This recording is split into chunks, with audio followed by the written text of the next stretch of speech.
نتوب إليه ونتوكل عليه ونعوذ بالله من شرور أنفسنا ومن سيئات أعمالنا من يهده الله فلا مضل له ومن يضلله فلا هادي له ونشهد أن لا إله إلا الله وحده لا شريك له ونشهد أن سيدنا ونبينا ومولانا محمدا عبده ورسوله صلى الله عليه وعلى آله وأصحابه وبارك وسلم تسليما كثيرا أما بعد فقد قال الرسول صلى الله عليه وسلم إن في الإنسان لمضغة إذا صلحت صلح الجسد كله وإذا فسدت فسد الجسد كله ألا وهي القلب أو كما قال صلى الله عليه وسلم. قابل احترام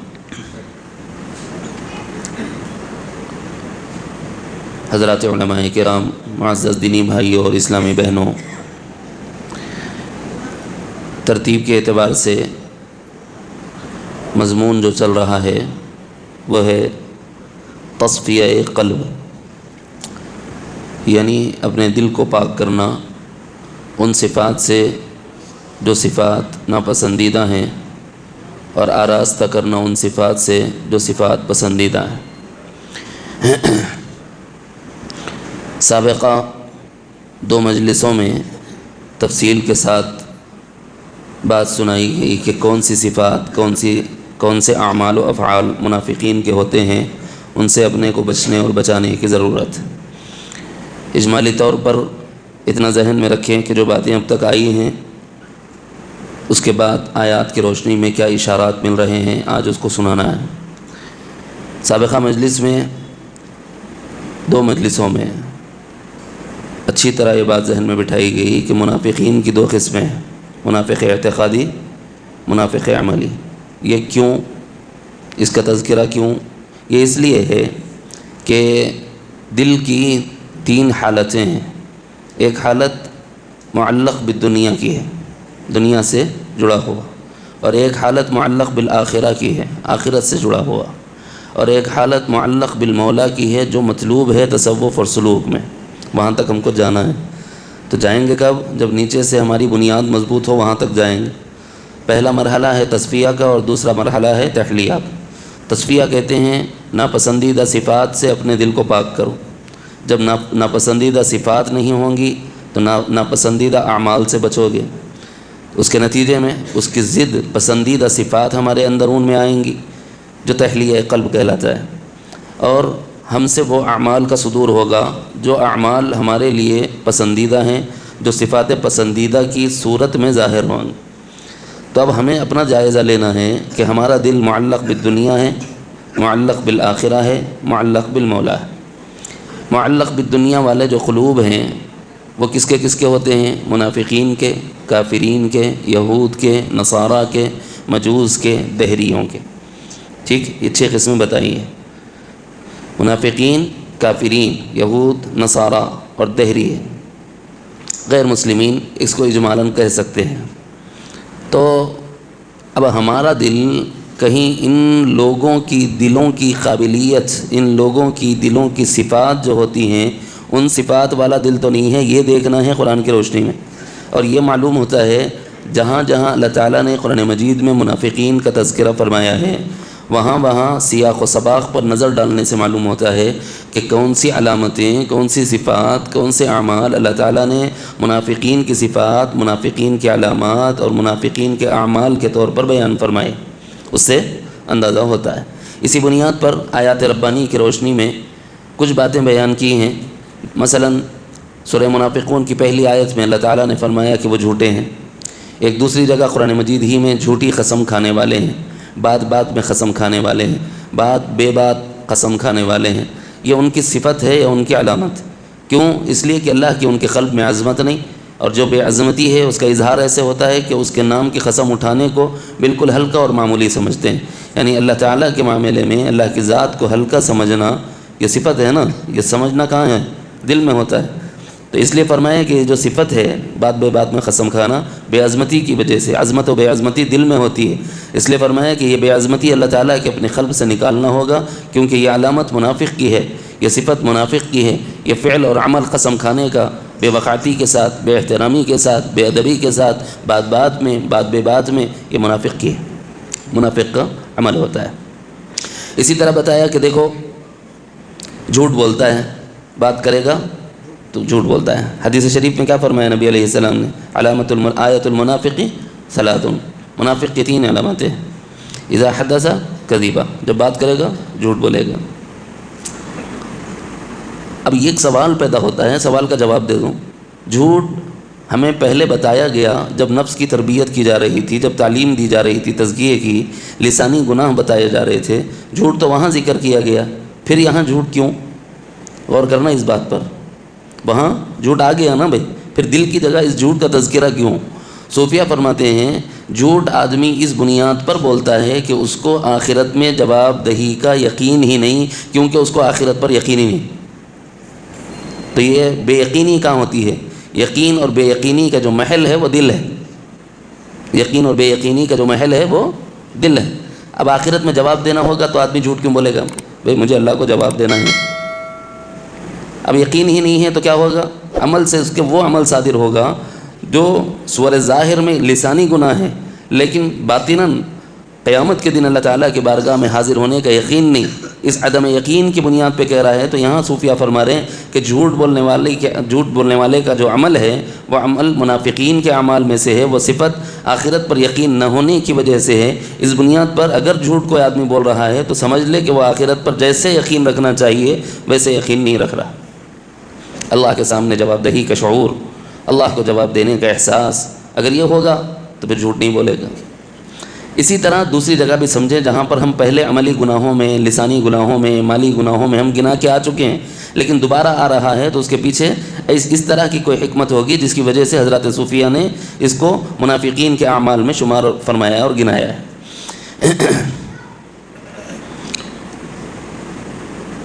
وَإِذَا اؤْتُمِنَ خَانَ، اس حدیث کے سنانے میں درمیان میں ایک جملہ گزشتہ رہ گیا تھا، وَإِذَا وَعْدَ أَخْلَفَ، وَإِذَا وَعْدَ أَخْلَفَ۔ منافقین کی علامت یہ ہے کہ جب وہ وعدہ کرتے ہیں تو خلاف ورزی کرتے ہیں، وعدہ پورا نہیں کرتے۔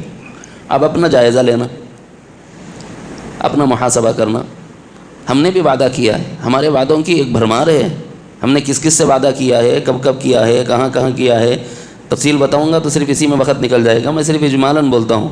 لا الہ الا اللہ، اللہ سے ہمارا وعدہ، محمد الرسول اللہ، محمد صلی اللہ علیہ وسلم سے ہمارا وعدہ، لا الہ الا اللہ محمد الرسول اللہ، آمنت باللہ کما ہوا باسمائہ وصفاتہ وقبلت جمیع احکامی، دین اسلام سے ہمارا معاہدہ، اگریمنٹ ہے ہمارا۔ ماں باپ کے گھر میں پیدا ہو گئے، ماں باپ کے ساتھ ہم نے کوئی اگریمنٹ لسانی نہیں کیا ہے، تحریری نہیں کیا ہے، لیکن ہم آٹومیٹیکلی اس اگریمنٹ میں آ گئے کہ تمہارے ماں باپ ہیں، تمہیں ان کا اکرام کرنا ہے، ان کا حق ادا کرنا ہے۔ یہاں پر تحریر کی ضرورت ہے نہ تقریر کی ضرورت ہے، نہ اظہار کی ضرورت ہے نہ بیان کی ضرورت ہے، مگر آٹومیٹیکلی ہم پابند ہو گئے۔ بیوی سے ہمارا معاہدہ، جب ہم کہتے ہیں کسی خاتون سے نکاح کے موقع پر قبل تو میں نے تجھے قبول کیا، تو ایک اگریمنٹ ہے۔ کیا ہے اگریمنٹ؟ تجھے نفقہ دوں گا، تجھے سکنا دوں گا، تیری بیماری میں دوا دارو کا اہتمام کروں گا، تجھے اولاد ہو جائے گی تو اس کی تربیت کے لیے اس پر مال بھی لگاؤں گا، اپنے اوقات اور صلاحیتیں بھی لگاؤں گا، تجھے کپڑا دوں گا، سب کچھ نفقے میں داخل ہے، تجھے نفقہ دوں گا۔ قبل تو ایک جملہ کہتا ہے، ساری چیزیں آٹومیٹیکلی اس میں آ گئی کہ نہیں آ گئی؟ یہ وعدہ ہے، اگریمنٹ کیا ہے؟ ایک وعدہ۔ لا الہ الا اللہ سے اللہ سے کچھ وعدے ہیں، محمد الرسول اللہ کے ذریعے سے محمد صلی اللہ علیہ وسلم کے ساتھ کچھ وعدے ہیں، اسی طرح قبل تو جمیع احکامہ سے دین کے کچھ وعدے ہیں۔ ماں باپ کے پاس پیدا ہو گئے تو ولادت ہی ان کے ساتھ ایک اگریمنٹ میں ہمیں باندھ دیتی ہے، نکاح کرتے ہیں تو بیوی کے ساتھ ایک معاہدے میں ہم بن جاتے ہیں اور وعدہ کر لیتے ہیں۔ کچھ لوگ اس کو پورا کرتے ہیں، کچھ لوگ پورا نہیں کرتے۔ کیوں نہیں کرتے؟ اللہ کو جواب دہی کا احساس نہیں۔ وَإِذَا وَعَدَ أَخْلَفَ، خلاف ورزی کرتے ہیں۔ یہ مضمون نہیں آیا تھا، میں نے اجمال دیا ہے ایک سمجھانے کے لیے۔ اور کچھ وعدے ہمارے لوگوں کے ساتھ ہوتے ہیں، اللہ کے ساتھ تو منافق کا وعدہ ایسا ہی ہوتا ہے، اللہ پر ایمان کا وعدہ تو کیا اس نے لیکن اللہ کا حق نہیں دے رہا، رسول پر ایمان لایا وہ لیکن رسول کا حق نہیں دے رہا، دین میں داخل ہو گیا، خود کو مسلمان کہہ رہا وہ لیکن تقاضۂ دین کی تکمیل نہیں کر رہا جیسے ہمیں۔ یہ عملی منافقت میں داخل ہے۔ اعتقادی منافقت میں عقائد کی بات ہے تو اتنا جملہ یاد رکھو، عقائد کی بات ہے تو اعتقادی منافق، عقائد کی بات ہے تو اعتقادی منافق، عمل کی بات ہے تو عملی منافق۔ مگر عمل اعتقاد تک لے جاتا ہے، اس لیے ڈرنے کی ضرورت، اس بات سے ڈریں کہ کہیں ہم منافق نہ ہو گئے، اتنا ڈرنا کی ضرورت ہے۔ میں صرف ایک ہلکا سا اشارہ دے کے آگے بڑھتا ہوں، بھول جاؤں گا کیونکہ اس وقت مکس اپ چل رہا ہے، یاد دلا دو حنزلہ، بس اتنا یاد دلا دو، انشاءاللہ اگر بات آ گئی تو بتا دوں، آگے سناؤں گا وہ، کیونکہ یہ ترتیب سنا رہا ہوں پوری ہو جائے۔ خیانت کرنا، وَإِذَا اؤْتُمِنَ خَانَ، یہ گزشتہ مجلس میں سنایا ہے ہمیں۔ اسی طرح فساد برپا کرنا لیکن خود کو مصلح بتانا، فساد عمل ہے لیکن فساد کب کرتا ہے؟ اللہ کی گرفت کا جب ڈر نہ ہو، عقاب الہی کا ڈر نہ ہو، شدائد الہی عذاب الہی کا ڈر نہ ہو، تب بندہ یہ کام کرتا ہے۔ اس لیے فرمایا کہ فساد نہ کرو، اللہ کو جواب دینا ہے۔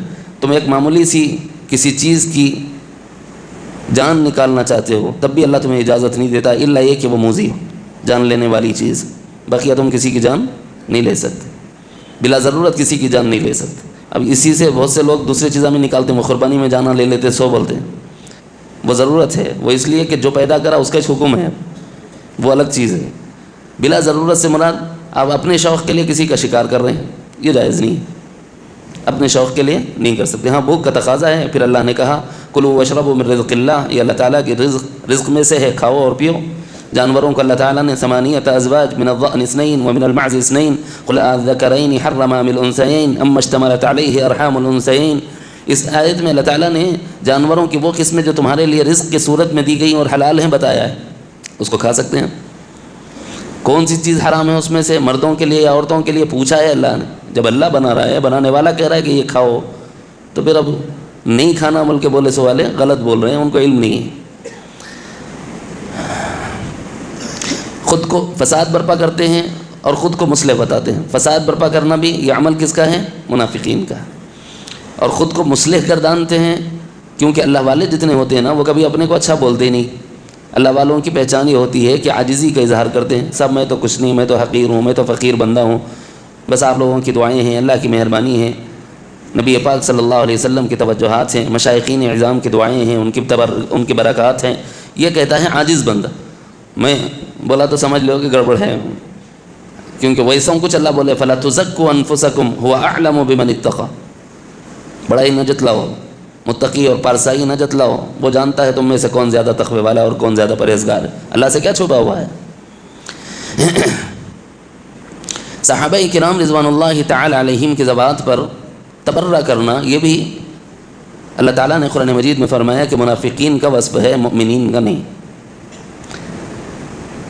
اس سلسلے میں خود قرآن مجید میں آیت میں مذکور ہیں کہ جب ان سے کہا گیا کہ صحابہ کی طرح ایمان لاؤ، وَإِذَا قِيلَ لَهُمْ آمِنُوا كَمَا آمَنَ النَّاسِ قَالُوا أَنُؤْمِنُ كَمَا آمَنَ السُّفَهَاءُ، کیا ہم ان بے وقوفوں کی طرح ایمان لائیں؟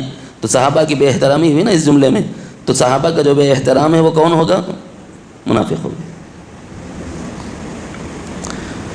ایمان والی عورتوں کو کہا گیا کہ پردے کا اہتمام کرو، ارے صاحب اس سے منافقت کا کیا تعلق؟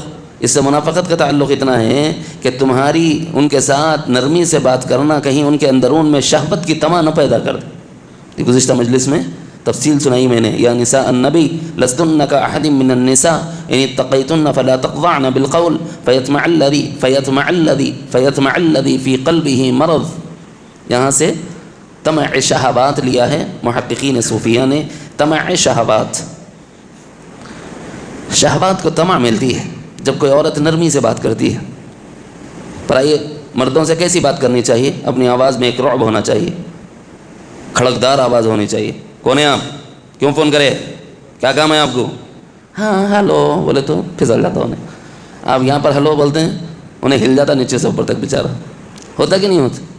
تو ایمان والی عورتوں کو متوجہ کیوں کر رہا؟ کیونکہ جن کے دلوں میں بیماری ہوتی ہے، بیمار دل کس کے ہوتے ہیں؟ منافق کے ہیں۔ اللہ تعالیٰ نے فرمایا کہ ہم ان کی بیماری کو بڑھا دیتے ہیں، فی قلوبہم مرض فزادہم اللہ مرضا، یہ لفظ اللہ نے بتایا منافقین کے لیے، ان کے دلوں میں بیماری ہے، روگ ہے، اور ہم اس بیماری اور روگ کو بڑھا دیتے ہیں۔ تو اب یہ کب ہوتا ہے؟ طمع شہوات بے حیائی اور بے پردگی سے ہوتا ہے، بات کرتے ہوئے آواز میں لچک ہونے کی وجہ سے ہوتا ہے۔ تو بات کرتے ہوئے ایمان والی عورتوں کو بات کیسی کرنی چاہیے؟ کڑکدار آواز میں بات کرنی چاہیے۔ نہیں جانتے ہیں، جب تک جان نہ لیں، اطمینان نہ ہو جائے کہ وہ ہے جس سے مجھے احترام سے بات کرنا ہے۔ مثلا شوہر ہے، دوسرے نمبر سے فون کرے گا تو کیسی بات کرے گی؟ نرمی سے. شوہر ہے دکھ رہا تو نہیں نا. جب تک کنفرم نہیں ہو گیا اپنا شوہر ہے، عورت بات کرے گی تو تلخ لہجے میں بات کرے گی. اب جب معلوم ہو گیا کہ نہیں یہ تو وہ ہے جس کی عزت اور احترام میرے نبی نے بتلایا ہے، پھر اب بات کرے گی تو اس میں نرمی ہو، متانت ہو، سنجیدگی ہو، بردباری ہو، حلم ہو، اپنی جانب سے اظہار محبت ہو. یہ بات الگ ہو جاتی ہے. کیوں؟ آپ تعارف ہو گیا، بات سے آپ نے محسوس کر لیا، پہچان لیا. باپ ہے جب تک کسی دوسرے نمبر سے کہیں ضرورت سے گیا ہو وہاں سے فون کر رہا ہے، پتہ نہیں چلا کہ یہ والد کا نمبر ہے، تو بات ابتدا میں کریں گے تو کیسی کریں گے؟ تلخی سے، کڑواہٹ سے. لیکن جب پتہ چل گیا کہ نہیں یہ تو میرا باپ ہے جو میری دنیا میں آنے کا سبب اور ذریعہ اللہ نے بنایا ہے، تو پھر اب بات کریں گے تو بات میں نرمی ہوگی، ادب ہوگا، احترام ہوگا. بیٹا ہے کہیں سفر پہ چلے گیا، وہاں سے فون کیا تو کیسا بات کریں گے؟ نئے نمبر سے بات آئی، کال آئی، بات کریں گے ابتدا میں تلخ لہجے میں. کیوں؟ کیونکہ اگر کوئی پرایا ہو ان کیس تو آپ کی بات کی نرمی کہیں اس کو پھسلا نہ دے. اگر اس کے دل میں بیماری ہے تو وہ بیماری تو اس کی بڑھے گی. لیکن ایمان والی عورت کا مقام و مرتبہ یہ ہے کہ اللہ چاہتے ہیں کہ کوئی خیال میں بھی ان کی عفت تار تار نہ کرے. اللہ کیسے علام الغیوب ہیں، علیم بذات الصدور ہیں. ایمان والی عورت کسی کے خیال میں بھی پراگندہ نہ ہو، اس لیے بات کرتے ہوئے لہجے میں تلخی ہونی چاہیے. طمع شہوات یہ عمل بھی منافقین کا ہے. اور شہوت کی اگر کثرت آدمی پاتا ہے تو کہیں یہ وصف ہمارا ذہن میں رکھنا نفاق کی طرف تو نہیں لے جا رہا، ڈرنے کی ضرورت ہے. کیونکہ صرف ابتدا میں نفس کی خواہش پورا کرنے کی طمع پیدا ہوتی ہے، لیکن آگے چل کے زنا تک جاتا ہے جو ایمان سے نکل جانے کا ذریعہ بن جاتا ہے. ایمان والوں کی ہلاکت کی حسرت یہ منافقین کی صفت ہے. اگر کسی دوسرے مسلمان کے بارے میں ہمیں یہ وسوسہ پیدا ہو رہا ہے کہ یہ مر گیا تو اچھا ہے، سمجھ لو کہ کہیں دل میں گڑبڑ ہے. یہ حسرت کہاں ہوتی ہے؟ حسرت کا جو محل ہے وہ دل ہے، اور ایمان والے کی حسرت پائی جانا دل میں، تو یہ اچھی صفت ہے کہ بری صفت ہے؟ اس بری صفت سے دل کو خالی کرنا، اسی کا نام تو تصفیہ قلب ہے. موت کا خوف یہ منافقین کی صفت ہے. مومن تو نہیں ڈر ہوتا ہے، منافق موت سے ڈرتا ہے. حکم الہی پر عقل خود کو فوقیت دینا، یعنی اپنی عقل ایک طرف اللہ حکم دے رہے ہیں حج کو جاؤ، آدمی بول رہا ہے میری عقل میں تو حج کا عمل سمجھ میں نہیں آ رہا. کیوں؟ اتنے دن تک دکان بند کرنا، اتنے دن تک تجارت چھوڑنا، ملازمت چھوڑنا، اتنے دن تک گھر بار کا خرچہ دینا، اتنے سفر میں جانا، جا کے 7 چکر خالی طواف کر کو آ جانا، اتنے کے واسطے اتنے لاکھاں ڈالنا، عقل مندی کون سی ہے؟ تو اب یہ آدمی حکم الہی کو فوقیت دے رہا ہے کہ اپنی عقل کو فوقیت دے رہا ہے؟ حکم الہی کو ایمان والا فوقیت دیتا ہے، اور اپنی عقل کو حکم الہی پر فوقیت دینے والا منافق ہوتا ہے. جب ان سے کہا گیا اللہ کے راستے میں خرچ کرو تو کیا کہنے لگے؟ ان اللہ فقیر ونحن اغنیاء سنکتب ما قالوا. اللہ تعالیٰ نے فرمایا کہ جب تم سے کہا گیا کہ راہ خدا میں خرچ کرو تو تم نے یہ کہا کہ اللہ تو فقیر ہے اور ہم غنی ہیں، اس واسطے اللہ ہم سے بھیک مانگتا ہے. بھیک نہیں مانگ رہا، حکم دے رہا ہے کہ تیرا نہیں ہے میرا ہے، وہاں دے، نہیں دیا تو ہڈی پھسلی کر دیتا ہوں. آ تو صحیح، کتنے دن رہنے کا ہے تیرے کو زمین پہ؟ آئیں گا زمین میں تو دیکھ لوں گا. یہاں تو تھوڑی مہلت ہے، ڈھیل ہے، تھوڑی دیر کے لیے چھوڑ دیا گیا ہے. جب کبھی کوئی تقاضۂ دین کا مسئلہ ہوتا ہے، بالخصوص جہاد کا مسئلہ، تو منافقین کا ایک وصف یہ بتایا گیا کہ وہ کنی کترا کے نکل جاتے تھے. بے عظمتی سے نبی کی، بے احترامی سے نبی کی بے احترامی کے ساتھ کہ حضور سے اجازت بھی نہیں لیتے تھے. بے وقوف.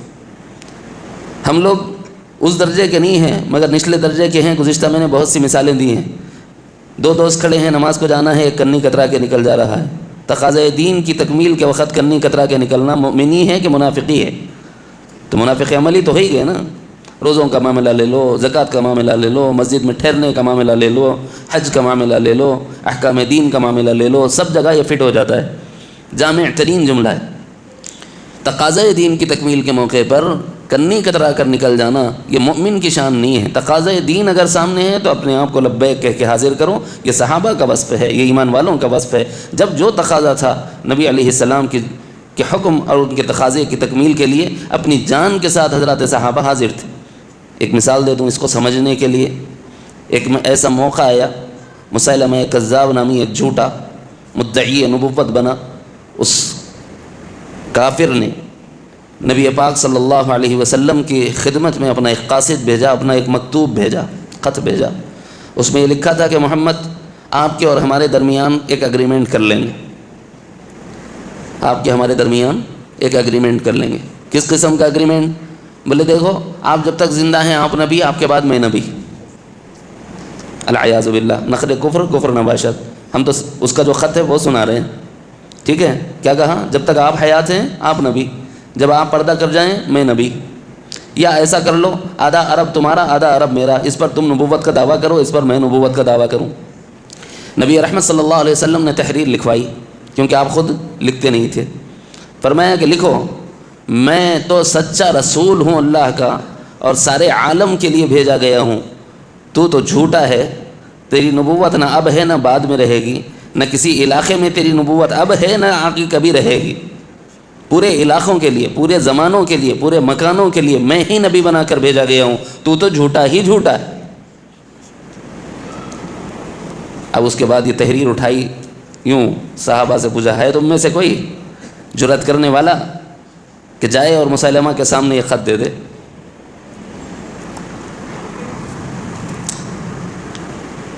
ایک صحابی تھے، حبیب ان کا نام تھا، کھجور منہ میں رکھے ہوئے تھے. اگر میں انداز سے بتاؤں تو تھوڑا مزہ آ جائے گا.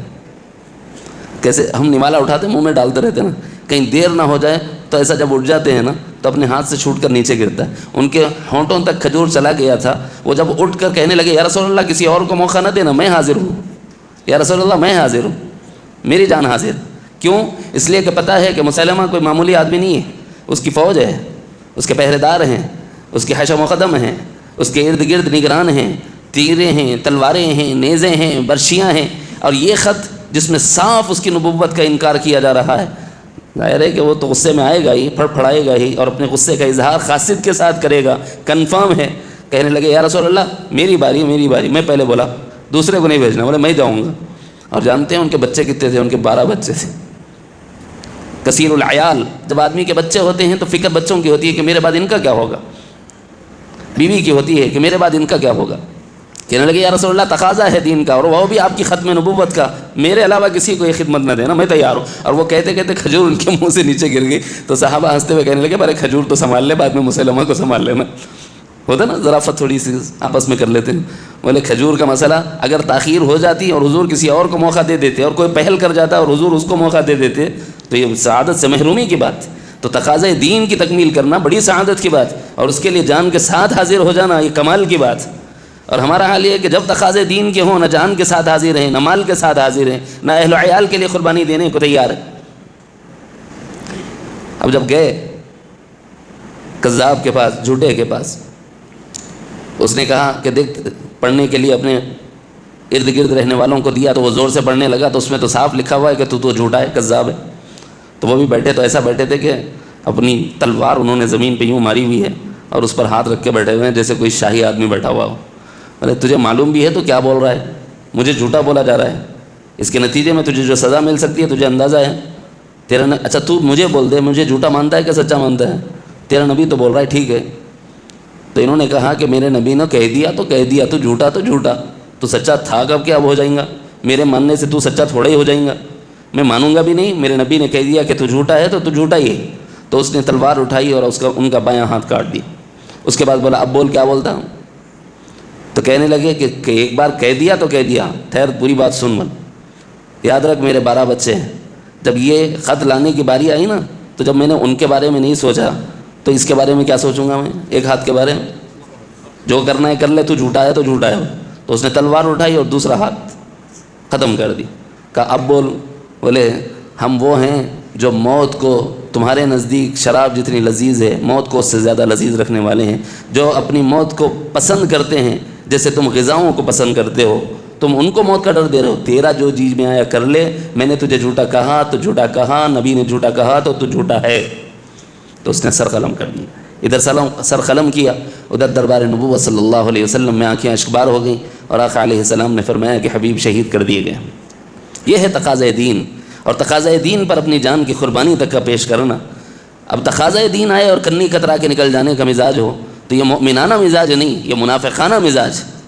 چاہے وہ جانی قربانی پیش کرنے کی باری آئے، چاہے وہ مالی قربانی پیش کرنے کی باری آئے، چاہے وہ اوقات لگانے کی باری آئے، چاہے صلاحیتوں کو لگانے کی باری آئے، کنی نہ کترایا کریں.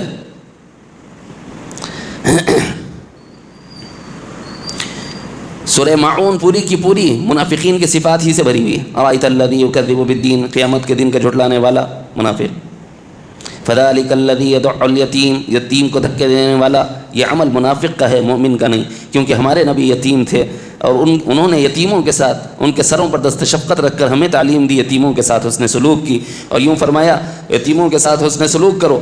دیکھو اگر تمہارے پاس کچھ نہیں ہے، کچھ نہیں ہے اس کو کھلانے کے لیے، اسے پلانے کے لیے، اسے پہنانے کے لیے، تو کم از کم محبت سے اس کے سر پر ہاتھ پھیر دو. اس کے نتیجے میں رب تعالیٰ تمہیں اس کے سر پر جتنے بال ہیں ہر بال کے بدلے میں تمہیں نیکی عطا فرمائے. یتیم کے سر پر دست شفقت رکھنا اللہ کے حبیب صلی اللہ علیہ وسلم کی تعلیمات میں سے. محبت سے، پیار سے اس کے سر پر ہاتھ پھیرنا، اسے دلاسا دینا، اسے تسلی دینا. کچھ کر نہیں سکتے تو اتنا تو کر سکتے ہو. یہ تعلیمات ہمارے نبی. لیکن منافق کی پہچان کیا ہے؟ یتیم آیا تو آیا دیکھو انہیں پیسوں کے واسطے. اب اگر کوئی یتیم ہمارے گھر میں آیا اور ہمارے دل میں یہ خیال آیا ارے انہیں منگنے آیا، تو یہ دیکھ لو اپنے دل کا جائزہ لے کر کہیں ہمارا دل منافق تو نہیں ہو گیا. ٹٹولنے کی ضرورت ہے اس کو. وَلَا يَحُضُّ عَلَىٰ طَعَامِ الْمِسْكِينِ، مسکین کو کھانا کھلانے کی ترغیب نہیں دیتا. تب بھی سمجھ لو کہ یہ صفت منافقین کی ہے، مومنین کی نہیں. مومنین تو حضور علیہ السلام کے فرامین پر عمل کرتے ہیں. اطعموا الطعام، لوگوں کو کھانا کھلاؤ. افشوا السلام، سلام کو پھیلاؤ. اطعموا الطعام، کھانا کھلاؤ. الصلاۃ باللیل والناس نیام، جب لوگ خواب غفلت میں سو رہے ہوں اس وقت رب کے حضور میں کھڑے ہو جاؤ. یہ حضور کی اخلاقی تعلیمات ہیں.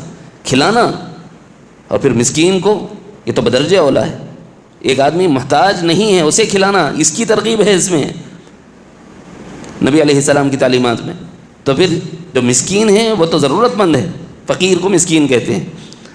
فقیر اور مسکین میں تھوڑا فرق ہے، اس کو ذہن میں رکھے. پتہ نہیں کبھی پھر موقع ہوگا نہیں سمجھانے کا، ضمن آگے بات تو پوری کر دے رہا ہوں. فقیر وہ ہوتا ہے جو مانگ رہا ہو. مسکین وہ ہوتا ہے جو حیا کی وجہ سے مانگ بھی نہ سکتا. وہ کماتا تو ہو لیکن اس کے گھر کی کفالت کے لیے اس کی آمدنی کافی نہ ہوتی ہو اور شرم و حیا کی وجہ سے کسی کے سامنے دست سوال نہ پھیلاتا ہو، اس کا نام مسکین ہے. عام طور پہ مسکین بولے تو کس کو بولتے ہیں نا، سمجھنے کے لیے میں نے تھوڑی بات ضمن آگی تو عرض کر دی. ایسوں کو کھلانا اس کی ترغیب ہے. اور وہ کیا کرتا ہے؟ کوئی آ گیا ایسا آدمی کہ کھانے پینے کے اعتبار سے، مال و زر کے اعتبار سے کمزور آدمی ہے، وہ آ گیا تو اپنی محفل میں ناپسند کرتا ہے. اور یہ بس منافق کا ہے، مومن کا نہیں. نماز میں سستی اور کھڑے بھی ہوں گے تو ریاکاری، یہ منافقین کی صفات میں سے. الذین هم یراؤون، اور چھوٹی چھوٹی چیزیں مانگنے پر بھی نہ دینا مومنین کی شان تو نہیں. مومن تو اپنا سب کچھ دوسرے مومن پہ لگانے کو تیار ہوتا ہے. مانگنے کی، نمک ہے، مرچ ہے، ہلدی ہے، چھوٹی سی چیزیں دے سکتا ہے آدمی، مگر پھر اس میں بھی بخالت کرے تو یہ مومن کی شان نہیں ہے، منافق کا عمل ہے. اس میں بہت محتاط رہنے اور اپنا جائزہ لینے کی ضرورت ہے. میں کیوں کہہ رہا ہوں اس کو سمجھانے کے لیے ایک بات درمیان میں یاد آئی تھی، اسی کو پوری کرتا ہوں. پھر آج کی کچھ 1-2-3 صفات عرض کر دیتا ہوں. صحابہ میں عجیب عجیب شیونات والے صحابہ رہے، بڑی شان والے صحابہ. کچھ تو اتنے مقرب ہیں کہ حضور پر اپنی جان، اپنا مال، سب کچھ لگا چکے اور خوش ہیں صرف اس بات پر کہ حضور علیہ الصلاۃ والسلام کا نام باقی ہے، حضور کا دین باقی ہے.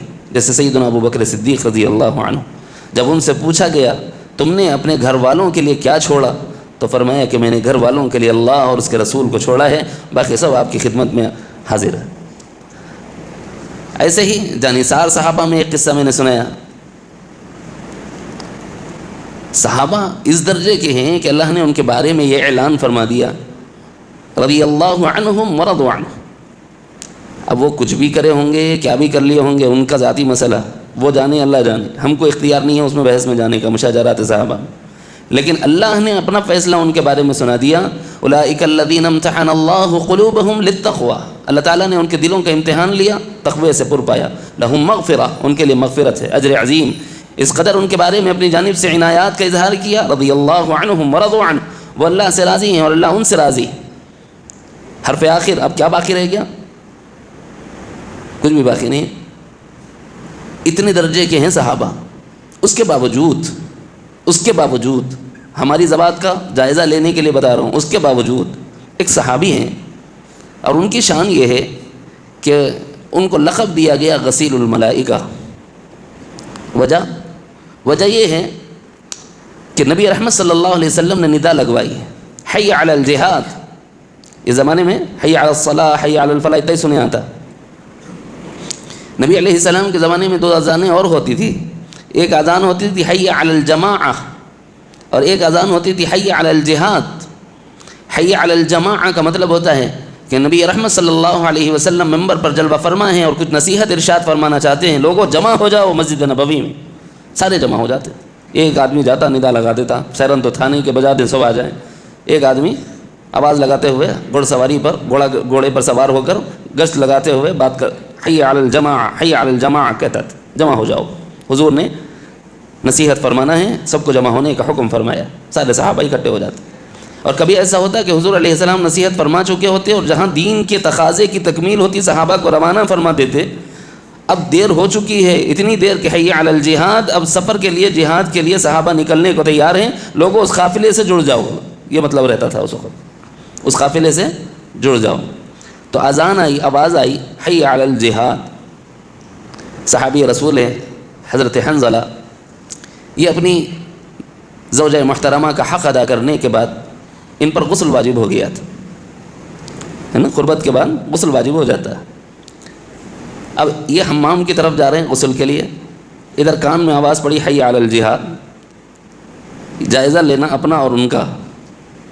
ایسے درجے کے صحابی ہیں. ایک قدم بھی حمام میں نہیں رکھا، واپس قدم پلٹایا، گھوڑے پہ سوار ہو گئے. پہلی رات کی دلہن ہے، اسے چھوڑ دیا. یہ نہیں پوچھا بیگم جا کے آؤں کہ نہیں آؤں. یہ کہا کہ اگر رسول کا فرمان ہے حی علی الجہاد اور اگر میں غسل کرنے تک کی تاخیر کروں اور میری موت آ جائے تو کہیں میں رسول اللہ کا نافرمان شمار نہ ہوں، اس لیے اسی حال میں میدان جہاد کی طرف چل پڑے. چونکہ ان کو واجب غسل کی ضرورت تھی. عام طور پر شہید کو غسل نہیں دیا جاتا، تو رب تعالیٰ نے فرشتوں کو اتار کر انہیں غسل دینے لگایا. جب آقا علیہ السلام نے دیکھا کہ ان کے جنازے کو اٹھایا جا رہا ہے تو ان کی زلفوں سے پانی ٹپک رہا ہے. صحابہ نے پوچھا کہ یا رسول اللہ یہ عجیب منظر ہے، ایسا منظر دیکھنے میں نہیں آیا. فرمایا کہ اس پر غسل واجب تھا. شہید کو تو غسل نہیں دیا جاتا، مگر واجب غسل کی تکمیل اللہ نے فرشتوں سے کروائی، اس لیے ان کا لقب رکھا غسیل الملائکۃ حنظلہ. وہ عظیم المرتبت صحابی، وہ جلیل القدر صحابی. ایک مرتبہ اپنے گھر کے دروازے کو کھولا، آنکھوں سے آنسو جاری ہے، جسم کپ کپا رہا ہے، تھرا رہا ہے. کیا کہہ رہے ہیں؟ نافق حنظلہ نافق حنظلہ نافق حنظلہ. نبی رحمت صلی اللہ علیہ وسلم اور حضرت حنظلہ کے درمیان سیدنا ابو بکر صدیق، ابھی حضور کا روضہ مبارک مکان حجرہ مبارک دور تھا ان کے مکان سے، تو راستے میں حضرت ابو بکر سے ملاقات ہوگی. تو حضرت ابو بکر نے گریبان سے پکڑ کے ان کو جھنجھوڑا. جب کوئی آدمی بے قابو ہوتا ہے نا تو اس قابو کرنے کے لیے تھوڑا سا حرکت دیتے ہیں. تو حضرت ابو بکر نے انہیں جھنجھوڑا. بولا حنظلہ کیا کہہ رہے ہو، ذرا سوچو تو صحیح، تم کیا بک رہے ہو؟ تم کہہ رہے ہو کہ نافق حنظلہ، حنظلہ منافق ہو گیا. چھوٹی بات نہیں ہے، تو بہت بڑی بات ہے. کیونکہ وہ جانتے تھے کہ قرآن ان کے زمانے میں اتر رہا تھا، قرآن کو اترتا ہوا وہ دیکھ رہے تھے. قرآن کی تفسیر کرنے والے خود جناب رسول اللہ صلی اللہ علیہ وسلم تھے. منافقت کا مطلب وہ جانتے تھے. وہ بے قرار ہو کر پوچھنے لگے حنظلہ تم ایسا کیوں کہہ رہے ہو؟ تو کہنے لگے کہ ابو بکر بات یہ ہے کہ جو کیفیت میری دربار محمد صلی اللہ علیہ وسلم میں ہوتی ہے وہ کیفیت میری گھر میں بیوی بچوں کے ساتھ رہتے ہوئے نہیں ہوتی. اس سے مجھے شبہ ہے کہ کہیں میں منافق نہ ہو گیا. جب ویسے عظیم المرتبت اور جلیل القدر صحابی اپنے صرف اس عمل کے بارے میں اتنا ڈر رہے ہیں کہ کہیں حنظلہ منافق نہیں ہو گیا، تو ہمیں جائزہ لینے کی ضرورت ہے کہ نہ نماز میں ہمارا معاملہ ایمان والوں کی نماز کے جیسا، نہ روزے میں، نہ زکوٰۃ میں، نہ حج میں، نہ دعوت و تبلیغ میں، نہ امر بالمعروف میں، نہ نہی عن المنکر میں، نہ جہاد فی سبیل اللہ میں، نہ اشاعت دین میں. ہمارا حال تو ایسا ہے کہ ہر جگہ تساہل ہی تساہل، غفلت ہی غفلت. تو ہمیں اب جائزہ لینے کی ضرورت ہے کہ نہیں ہے کہ صاحب ہم منافق تو نہیں ہو گئے. یہ اس لیے سنائے جا رہے ہیں کہ صاحب ذرا اپنا جائزہ لے کر دیکھو کہ کہیں ہم منافق تو نہیں ہو گئے. گزشتہ مجلس کا آخری لفظ میں نے کہا تھا کہ یہ یاد رکھو کہ اللہ رب العزت کا حکم اور نبی پاک صلی اللہ علیہ وسلم کا حکم مقدم ہے، لیکن ہمارے ارادے اور عزائم میں ہم دین کے احکام کے مقابلے میں یا نبی کے فیصلے کے مقابلے میں غیروں کی طرف اگر جاتے ہیں تو یہ منافقانہ صفت ہے. قاضی کے پاس جائیں گے، بولے تو کیا بولتا ہے، عدالت کو جائیں گے. یہ میں نے آخری بات گزشتہ مجلس میں کہی. تو بھائی تجھے قرآن و سنت پسند نہیں اور کافر کا فتویٰ تجھے پسند ہے، جبکہ اللہ رب العزت نے قرآن مجید میں یہ فرمایا کہ یہ مومن کی صفت تو نہیں. وہ جو ابھی دل سے یہودی ہیں، بظاہر اسلام کا لبادہ اوڑے ہوئے ہیں، ان لوگوں کی عیب کو کھولا ہے اللہ نے آیت مبارکہ میں. یا ایھا الذین آمنوا لا تتخذوا اليہود والنصارى اولیاء. یہود و نصارہ کو اپنا دوست نہ بناؤ. اولیاء بعضهم اولیاء بعض. کیوں؟ اس لیے کہ یہود و نصارہ آپس میں ایک دوسرے کے دوست ہیں، ہر کافر ایک دوسرے کا دوست ہے. وَمَن يَتَوَلَّهُم مِّنكُمْ، ان منافقین کو مخاطب کر کے کہہ رہے ہیں. کیوں؟ اب اس کی تفسیر میں مفسرین نے لکھا ہے کہ جو منافقین تھے وہ یہود سے بھی دوستی رکھتے تھے، وہ نصارہ سے بھی دوستی رکھتے تھے، وہ کفار مکہ سے بھی دوستی رکھتے تھے، اور ادھر اپنے کو مسلمان بھی کہتے تھے. اللہ کہہ رہا ہے کہ ان کو دوست نہ بناؤ. اب یہ دوست بنائے بیٹھے ہیں. جب ان سے پوچھا جاتا کہ تم ایسا کیوں کر رہے ہو، تو یہ کہتے ہیں کہ دیکھو، نخشى ان تصیبنا دائرہ،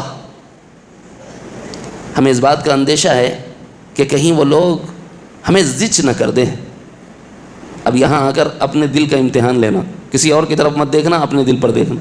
نخشى ان تصیبنا دائرہ، ہمیں اس بات کا اندیشہ ہے کہ کہیں وہ لوگ ہمیں تنگ نہ کریں. خون کے آنسو رونے کی ضرورت ہے. آج سرزمین ہند پر جتنے کافروں کے ساتھ معاشقے ہیں، جتنے یارانے ہیں، جتنی دوستیاں ہیں، اس میں کیا کہا جا رہا ہے؟ ارے صاحب جان دو، کہیں تو بھی ماٹھی ملے گھر پہ پتھر ماریں گے. بٹھائیں ایک بت کو، اس کا چندہ مانگ رہی، 4 روپے دے دو. نخشى ان تصیبنا دائرہ. بتوں کے آگے چڑھاوے چڑھانے لگے کہ نہیں لگے؟ اگر میں یہ کہوں کہ مومن بھی اس شرک میں مبتلا ہے، جملوں پر غور کر لینا، مومن بھی اس شرک میں مبتلا ہے کہ آج بٹھائے گئے ہوئے بتوں کے نام پر چندہ مانگا جا رہا ہے، تو ان کے شر اور فتنے سے بچنے کے نام پر چندہ دیا جا رہا. جتنے دے رہی، اگر علم نہیں تھا دے دیے ہیں تو نیت کر لو، اب بیچ تمہارا وہ پیسہ حلال کرتا ہوں. مولوی کریں جھیلے ہیں، پکڑ کے رہو دامن تو بچیں گے. نیت کیا کریں گے؟ اے اللہ اس میں سے جو فقیر اور مسکین ہے اس کے کھانے کے واسطے دیا، بلکہ نیت کرو، ورنہ پھر یہ شرک ہے، اللہ کو جواب دینا پڑے گا. غیر اللہ کے نام پر خرچ کرنا، یہ بت کے نام پر دینا، غیر اللہ کے نام پر دینا. خالی اس کو 10 روپئے نہیں دے سکتے.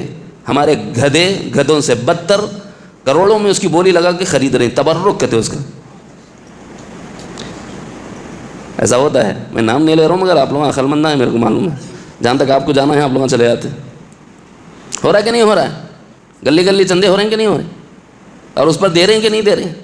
کس بات سے دے رہے ہیں؟ میں یہ کہہ رہا ہوں، ہم یہ کہہ رہے ہیں جان دو صاحب، نہیں دیے تو محلے میں رہنے کا ہے، کہیں تکلیف نہ دے دے. یہ بات مومن کی شایان شان نہیں. مومن تو ڈرتا ہے رحمان سے، باقی دل میں اگر منافقت ہو تو پھر اس طرح کے ہی لیں.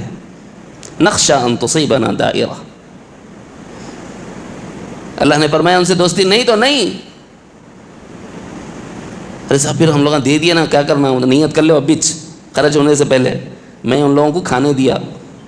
انسانیت کے ناطے کسی کو کھلانا یہ اسلامی تعلیم، بیمار کو دوا دلانا یہ اسلام کی تعلیم، ننگے کو پہنانا یہ اسلام کی تعلیم ہے، بے گھر کو آسرا دینا یہ اسلام کی تعلیم ہے، بیمار کی بیمار پرسی کرنا یہ نبی علیہ السلام کی سنت مبارکہ ہے. اگر یہ اس نیت کے ساتھ نیت یہ کر لو، گنجائش بچ جاؤ گے. اگر یہ نیت نہیں کی ہے مگر ڈر کے ہی صحیح دیا ہے تو شرک ہے. کلمہ پڑھ لے خاموشی سے، جو ہوگی غلطی اللہ معاف کرو، کہیں منافقت میں نہ پھنس جاؤں. اللہ نے فرمایا، آگے آیت سنا رہا ہوں دلیل کے لیے، انہیں دوست نہ بناؤ.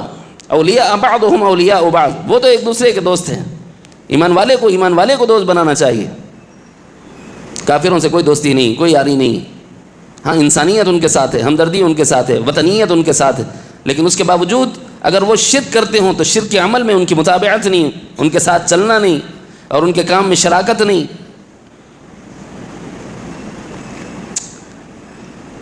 وَمَن يَتَوَلَّهُم مِّنكُمْ،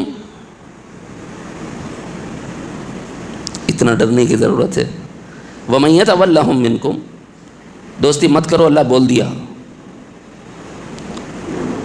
بالواسطہ صحیح میری آواز اگر جائے تو وہاں تک پہنچ جائے.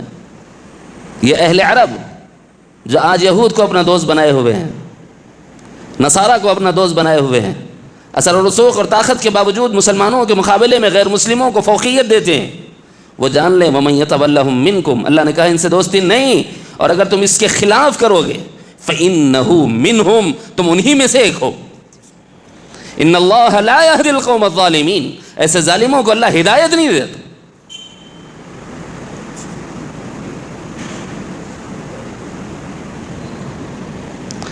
فَتَرَى الَّذِينَ فِي قُلُوبِهِم مَّرَضٌ يُسَارِعُونَ فِيهِمْ يَقُولُونَ نَخْشَىٰ أَن تُصِيبَنَا دَائِرَةٌ، ایمان والوں سے مل کے کہتے ہیں نہیں وہ تو ہم تو ان کے ساتھ ایسے ہی ہیں کہ اگر کبھی وہ غالب آ بھی جائیں تو ذرا ہماری لڑائی نہیں ہونا، جھگڑا نہیں ہونا. ان کو جو کرنا ہے وہ کر کے گزرنے والے ہیں، تم خوش فہمی میں مبتلا ہیں کہ ایسا نہیں ہو. ایک صحابی تھے حاتب ابن ابی بلتع رضی اللہ عنہ، کفار مکہ کو انہوں نے ایک خط لکھا مدینہ منورہ سے. لکھا یہ کہ محمد صلی اللہ علیہ وسلم ایک لشکر جرار تیار کر رہے ہیں، تم لوگ ہوشیار رہنا. اتنا ہی اس میں مگر ایک راز تھا، یہ حضور جو کام کر رہے تھے وہ رازداری کے ساتھ کر رہے تھے. اب حاتب ابن ابی بلتع نے خط لکھا اور ان کے بارے میں بھی ہم کوئی بدگمانی نہیں پیدا کر سکتے، اس لیے کہ یہ کون ہے معلوم ہے؟ حاتب ابن ابی بلتع بدری صحابی ہے. اللہ کے رسول صلی اللہ علیہ وسلم نے خبر دی ہے، جیسے اللہ نے نبی کے بارے میں خبر دی لِیَغْفِرَ لَكَ اللَّهُ مَا تَقَدَّمَ مِن ذَنبِكَ وَمَا تَأَخَّرَ، نبی نے خبر دی اہل بدر کے بارے میں یغفر اللہ لہم ما تقدم من ذنبہم وما تأخرہم، وہ بدری صحابہ اللہ نے ان کے اگلے اور پچھلی خطاؤں کو درگزر کر رکھا. یہ خبر دی جناب رسول اللہ صلی اللہ علیہ وسلم. کیوں؟ وہ سخت آزمائش میں آزمائے ہوئے ایمان والے ہیں. اب جب خبر ملی کہ حاتب ابن ابی بلتع سے خطا ہو گئی اور انہوں نے خط لکھا تو حضور نے انہیں بلایا، پوچھا کہ حاتب، پہلے تو ایک صحابی کو، دو صحابہ کو بھیجا کہ جا کے خط لاؤ، فلاں عورت کی چوٹی میں رکھا ہوا ہے. حضرت علی اور ایک صحابی تھے، دونوں مل کے گئے اور وہ لے کے آئے، اس کو بھی پکڑ کے لائے جس عورت سے خط بھیجایا تھا. پہنچا تو نہیں خط وہاں تک، لیکن حضور صلی اللہ علیہ وسلم کے پاس جب وہ لائی گئی تو پوچھا کس نے دیا، تو اس نے کہہ دیا کہ حاتب نے دیا ہے، وہاں پہنچانے کے لیے بولا، جا کے تمہارے آدمی سے پوچھ لو. جن پہ بھروسہ ہوتا ہے نا، وہ اگر بے ایمان ہو تو ان کے پر بھروسہ نہیں کیا جا سکتا ہے. یہ سبق ہے نمبر 1. نمبر 2، کافر کے بارے میں ہمارا نظریہ کیا تھا، حاتب ابن ابی بلتع کا نظریہ کیا تھا، اب جائزہ لیں. حاتب ابن ابی بلتع کو صحابی نبی علیہ السلام نے بلا کے پوچھا کہ حاتب تم نے ایسا کیوں کیا کہ میری خبر، میرا راز فاش کر دیا، خط لکھ دیا آپ نے؟ تو انہوں نے کہا کہ یا رسول اللہ میں بدری ہوں، آپ جانتے ہیں میرا ایمان مضبوط ہے، میرے دل میں یقین ہے اللہ آپ کو جیسے بدر میں فتح دے رہا ہے ویسے ہی مکہ فتح کر کے آپ کے قدموں میں ڈال دے گا، مجھے یقین ہے. اگر میں خبر دے دوں تو اس کے نتیجے میں مجھے اہل کفر سے یہ امید ہے کہ میرے وہاں بیوی بچے ہیں، ان کے ساتھ تھوڑی نرمی کی جائے گی. تو اللہ رب العزت نے خبر دی کہ انہیں جو کرنا ہے وہ تو کر کے رہیں گے، باقی یہ کہ تمہارا یہ گمان کرنا کہ وہ تمہاری آل اولاد کے ساتھ اچھا سلوک کریں گے، ایخی یالست و محالست و جنو، یہ دیوانگی کے سوا کچھ نہیں ہے. اعتماد کر کے دیکھ لو کتنے لوگوں نے اعتماد کیا عدالتوں پر، عدالتوں نے سچے فیصلے کیے. اس میں سب سے بڑا فیصلہ، سارے ثبوت اہل اسلام کے پاس، زمین مسلمانوں کی ملکیت، لیکن اس پہ ناجائز قبضہ ہو گیا کہ نہیں ہو گیا؟ کیوں؟ بھئی ان کے دھرم کا مسئلہ ہے، ان کا وہاں ایک عقیدت کا تعلق ہے، تو دوسرے لوگوں کی عقیدت نہیں ہے. مسجد سے ہماری بھی عقیدت ہوتی، ہماری عقیدت بیگن میں بازو رکھو بولے، ان کی عقیدت بول کے جگہ ان کو دے دی، ثبوت ہمارے پاس ہے، چیز ہماری ہے، ملکیت کا دعوے دار ہم ہیں اور دعوے میں ہم اپنے پاس ثبوت رکھتے ہیں. لیکن فیصلہ صحیح ہوا کہ غلط؟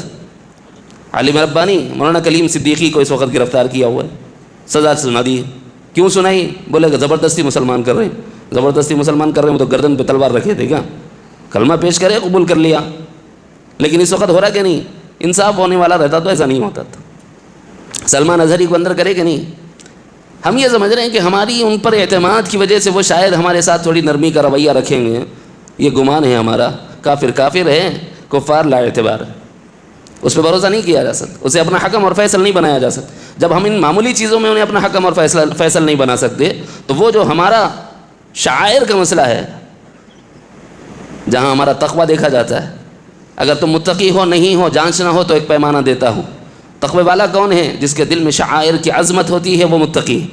ذَلِكَ وَمَن يُعَظِّمْ شَعَائِرَ اللَّهِ فَإِنَّهَا مِن تَقْوَى الْقُلُوبِ. متقی دل وہ ہیں جو شعائر اسلام کی عظمت اپنے دل میں رکھتے ہیں.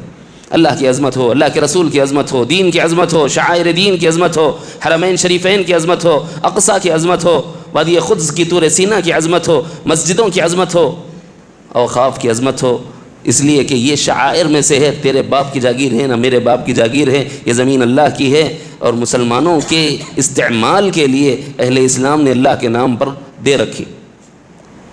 اور ہماری جہالت کا حال یہ ہے، ارے اس کو بچانے کے واسطے ایک ای میل کرو رے بولے تو وہ بھی کرنے تیار نہیں۔ ہم اتنے جاہل ہیں، باہر QR کوڈ لگا ہوا ہے، یہاں جتنے بیٹھے ہوئے ہیں جانے سے پہلے ای میل کر کے جانا، نہیں سمجھ میں آیا تو 2-3 مولویاں ٹھہرا دیتا ہوں، ٹھہر جانا بھائی، ہم نہیں آ رہا بولو، نہ کر کے دے دیتے، لیکن یہاں سے کوئی آدمی بغیر اس کے جانا نہیں، اگرچہ کہ ان پر بھروسہ نہیں ہے، لیکن اتمام حجت تو کر دیں گے کہ بھئی ہم اس کے مخالف ہیں، باقی فیصلہ اللہ پر چھوڑیں گے، فیصلہ آنا تو اللہ کی جانب ہی سے آنا ہے۔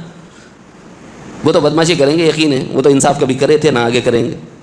باقی ان کے ساتھ یارانہ، ان سے دوستی، ان پر اعتماد، ان پر بھروسہ، یہ منافق کرتا ہے، مومن نہیں کرتا۔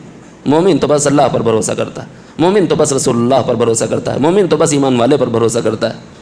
غیر مومن کے ساتھ وہ دوستی اور رازداری نہیں ہو سکتی۔ دوستی کی بہت سی قسمیں ہیں، انشاءاللہ کبھی سناؤں گا، یاد آیا تو۔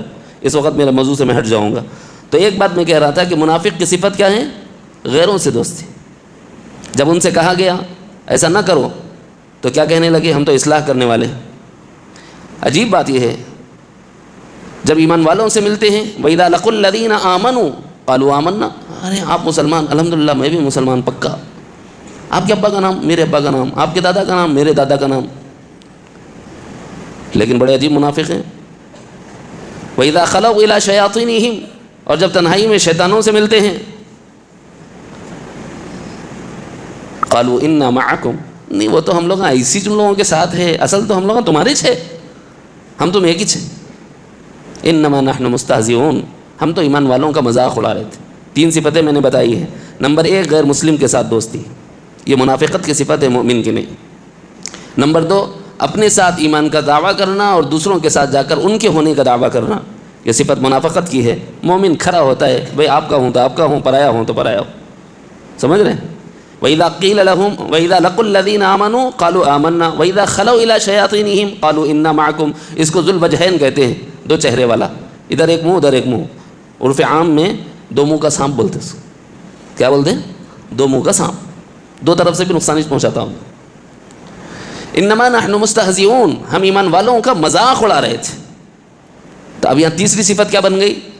منافق کی تیسری صفت یہ بن گئی کہ وہ ایمان والوں کا مذاق اڑاتا ہے۔ ایک مومن دوسرے مومن کا مذاق اڑائے، کیا یہ کرنا جائز ہے؟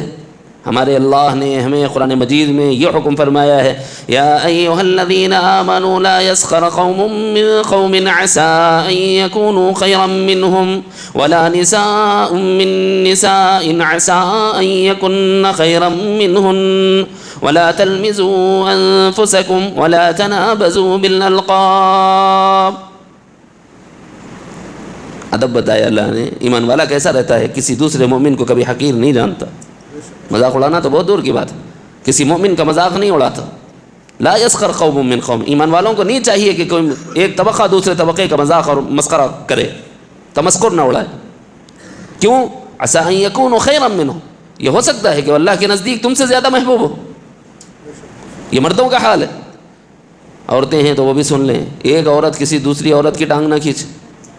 آج کا بڑا مسئلہ ہے، ننن بھی عورت ہے، بھاوج بھی عورت ہے، مگر کوئی ننند ایسی نہیں جس کو بھاوج سے شکایت نہ ہو، اور کوئی بھاوج ایسی نہیں جس کو ننند سے شکایت نہ ہو، کوئی ساس ایسی نہیں جس سے بہو کو شکایت نہ ہو، کوئی بہو ایسی نہیں جس سے ساس کو شکایت نہ ہو، اور کوئی گھر ایسا نہیں جو ان کی کھچڑی سے پکا ہوا نہ ہو۔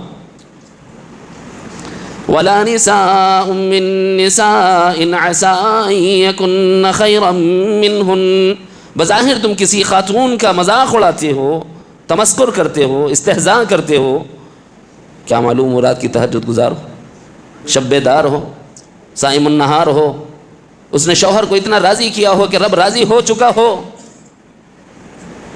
ایسی عورتیں ہو سکتی ہیں، اور ہم انجانے میں ایسی عورت کو تکلیف دے دیں، نتیجہ صاف سمجھ لو مومنوں کا یہ شیوا نہیں ہے۔ نہ مرد کسی مرد کا مذاق کرے، نہ عورت کسی عورت کا مذاق اڑائے، نہ کوئی قوم کسی قوم کا مذاق اڑائے، کیوں؟ یہ ہو سکتا ہے کہ اللہ کی نگاہ میں وہ افضل اور بہتر ہوں، اس لیے ایک دوسرے کے مذاق اڑانے سے منع کیا گیا۔ لیکن اگر اس کے باوجود، اس تعلیم کے باوجود کوئی مذاق اڑائے، اللہ یستہزئ بہم، پھر ایسا اللہ مذاق کرے گا، یمدہم فی طغیانہم یعمہون، ان کو ان کی سرکشی میں ڈھیل دے گا یہاں تک کہ وہ بچھڑ جائیں گے۔ اور یہ منافقین کی صفت ہے، مومنین کی صفت نہیں۔ استہزاء مسلمانوں کا یہ منافق کی صفت ہے۔ بہت دیر ہو گئی، پہلے بھی تھوڑی بات آ گئی، ایک اور بات کر دوں تو ایک صفت اور ہو جائے گی 1 منٹ میں۔ وہ یہ کہ دیکھو بھائی، بخالت، بخل یہ ایمان والے کی صفت نہیں، کنجوسی یہ ایمان والے کی صفت نہیں، بخل منافقین کی صفت ہے۔ جب ان سے کہا جاتا ہے کہ اللہ کے راہ میں خرچ کرو تو بہت تنگ دلی سے خرچ کرتے ہیں۔ اگر مومن بھی زکوٰۃ نکالنے کے معاملے میں، دینی امور میں خرچ کرنے کے معاملے میں تنگ دلی اور بخالت سے کام لے رہا ہے تو اپنے دل کا جائزہ لے، محاسبہ کرے اپنے نفس کا، کہیں یہ منافق تو نہیں ہو گیا۔ اس جائزے کی ضرورت ہے۔ اس پر ایک واقعہ ہے تفسیر میں، حضرت تفسیر انشاءاللہ اگلے مجلس میں اس کے ابتدائی مرحلے میں سناؤں گا، بہت ہو گیا ہے۔ بس اتنا یاد رکھیں، مسلمانوں کا مذاق اڑانا یہ منافق کا کام ہے، مومن کی صفت نہیں۔ اسی طرح غیر مسلم کو دوست بنانا یا ان کے کسی قسم کے نقصان پہنچانے کے اندیشے سے ان کے ساتھ شریک ہو جانا، یہ ایمان والے کا شیوا نہیں، یہ عمل اور یہ صفت یہ منافقوں کی ہے۔ ایک دوسرے کا مذاق نہ اڑائیں، کون اللہ کو محبوب ہے ہم نہیں جانتے، مذاق اڑانے کا کام منافقین کا۔ اپنے لوگوں کے ساتھ ایک بات، دوسروں کے ساتھ ایک بات، وَإِذَا لَقُوا الَّذِينَ آمَنُوا قَالُوا آمَنَّا وَإِذَا خَلَوْا إِلَىٰ شَيَاطِينِهِمْ قَالُوا إِنَّا مَعَكُمْ، ہم تمہارے ساتھ ہیں، یہ کہنا یہ بھی منافقین کی صفت ہے۔ دوغلا پن انسان میں نہیں ہونا چاہیے، آپ کے ہیں تو آپ کے ہیں، پرائے ہیں تو پرائے ہیں، سمجھ آ رہی؟ یہ ایمان والے کی صفت ہوتی ہے، جو ہے وہ ہے۔ جیسے صحابی ہیں، میں نبی کا ہوں تو نبی کا ہوں، جان دینی پڑی دے دی ہے۔ اب دو رخی نہیں ہے، تیرے پاس تیری گاؤں گا، ان کے پاس ان کی گاؤں گا، یہ دو رخی منافقت ہے، اور صحابہ کا یہ عمل نہیں تھا، ایمان والوں کا یہ عمل نہیں تھا۔ منافقین کا کیا ہے، وہ تو کہیں بھی چلے جاتے ہیں۔ جہاں تک حاتب ابن ابی بلتع کا معاملہ تھا، انہوں نے کہہ دیا کہ رسول اللہ صلی اللہ علیہ وسلم مجھے اپنے بچوں کی فکر تھی، تو اس سلسلے میں کافر سے امید لگانے والا بھی اندیشہ ہے کہ کہیں آگے چل کر فسق میں مبتلا نہ ہو جائے۔ اس پر نفاق کا فتویٰ تو نہیں لگا سکتے، لیکن فسق میں پڑنے کا اندیشہ ہے، کیونکہ اسی آیت کے اگلے حصے میں فسق کا تذکرہ ہے۔ تو اس لیے بھائی ڈرنے، بچنے، احتیاط سے رہنے کی ضرورت ہے۔ بالخصوص اس موقع پر بہت سے ساتھی ہیں جنہوں نے اس بت کے نام پر چندے دے رکھے ہیں، تو آپ لوگوں کو چاہے وہ اس نیت سے دیے ہوں کہ صاحب ان کی شرارتوں سے بچنا ہو، یہ اچھی طرح ذہن میں رکھو، کافر لا اعتبار ہے، اس پہ بھروسہ اور اعتماد نہیں کیا جا سکتا۔ باقی اگر کر دیا ہے تو یہ نیت کرو کہ ان کے بیماروں کی دوا کے لیے، ان کے ننگوں کے کپڑے کے لیے، ان کے بھوکوں کے کھلانے کے لیے میں نے دیا ہے۔ اب وہ غلط خرچ کر رہے ہیں تو اللہ کو وہ جواب دیں، اگر وہ بت پر چڑھا دیتے ہیں تو وہ اللہ کو جواب دیں۔ اس میں فقہی مسئلہ بتایا تو شاید آپ اتنی آسانی سے نہیں مان رہے ہیں۔ نہیں صاحب بولتے مول صاحب ایسی چیز، مگر ایکسکیوز رہتا، ایک ہی وطن میں رہ رہے نا، بول کے رہتا اس دل میں خیال، تو اس دل کے خیال کو ذرا یہ صحیح کر لو۔ وطن میں رہنے کے باوجود دو رخی نہیں، ایک رخی چاہیے اسلام کے ساتھ۔ باقی ایک چیز ایسی بتاتا ہوں جس سے بچنے کی، ڈرنے کی ضرورت ہے۔ آج کل آپ سنتے رہتے ہوں گے کہ وہ ہمارے ابا، ہمارے دادا، ہمارے پردادا، ہمارے لکڑ دادا، سکر دادا، ہمارے دادی، ہمارے نانی گاؤں میں وہ بت کی پوجا ہوتی تھی تو تھوڑا چڑھاوا چڑھا دیتے تھے۔ اب کیا کرنا مول صاحب، کتنے عاملوں نے جا کے علاجاں کرایا مگر کچھ بھی نہیں ہو رہا۔ کریں باپ دادا، میں تو نہیں کر رہا ہوں نا، میں تو تبلیغ میں گیا ہوں، میں تو دین سیکھا ہوں، میں تھوڑا بہت توحید پر چلتا ہوں، میں تھوڑا بہت علماء سے تعلق ہے، تھوڑا بہت مشائخ حقہ سے تعلق ہے، میں اتنا شرک میں نہیں پڑتا، میں کسی بت کو نہیں چڑھاتا، مگر آج بھی میرے پاس پریشانیاں ہیں۔ وہ تو ایک بار دیکھو روک دیا تو انہیں چھیڑتے رہتا، میرے کو دیا تھا آپ کہیں نہیں دے رہا بول کے، سمجھ رہے ہیں؟ اب جتنے عصبی اثرات ہیں جتنے گھرانوں میں، اس میں اکثریت اس بات کی ہے کہ آبا و اجداد میں سے کسی نہ کسی نے بت کو چڑھایا تھا۔ تم اپنی نسلوں کے لیے تباہی کا سامان کر رہے ہو اگر کسی بت کو چڑھاوا چڑھا رہے ہو۔ اگر آگے تمہاری نسل نہیں خرچ کرے گی تو پھر شیطان انہیں ایسے ہی ستاتا رہے گا زندگی بھر، اور ان کے اس نقصان کے ذمہ دار کون ہیں؟ ہاں، العاقل تکفیہ الاشارہ۔ اس لیے بتوں کو چڑھاوے نہ چڑھاؤ۔ اللہ ہم سب کی حفاظت فرمائے۔